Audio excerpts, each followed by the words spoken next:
Ang negosyong pag-aalaga ng baboy ay di biro. Seryosong trabaho ito. Pero kung ikaw ay handang magsumikap at magtiyaga, magandang kabuhayan ang dulot ng babuyan.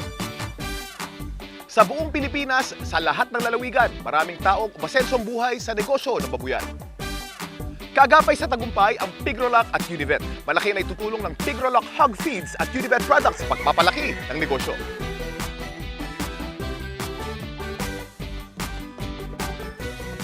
Tulad ni Maring Erna, nagmamarunong din ako sa una.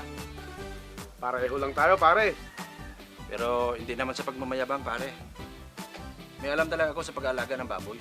Kasi lumaki ako na may nakataling baboy sa ilalim ng aming bahay. Yun ang maganda. Simula pa lang may alam ka na. Marami na talaga akong alam noon. Pero lumang style eh. Ang pagkain ko noon, darak, kangkong, gabi. Yun ang nakasanayan ko. Akala ko, okay na yung ganung pagkain. Kasi yan ang natutunan ko sa tatay ko. Na natutunan niya rin sa lulo ko. Ang bagal lumaki ng baboy mo noon, pare. Oo, ang babagal lumaki, pre. Tsaka lang ako sumubok ng makabagong feeds. Ayun!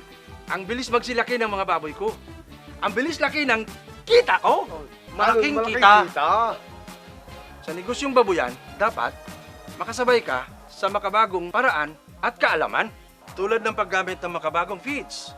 Dahil pinag-aralan ito ng mga eksperto. Sigurado, nandoon ang sustansya.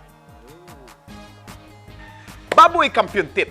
Magandang feeds, magandang simula ng babuyan. Gumamit ng Pigrolac Premium Hog Feeds. May pig rebuilders kaya malaman, malusog, maganda ang katawan at di sakitin ng baboy.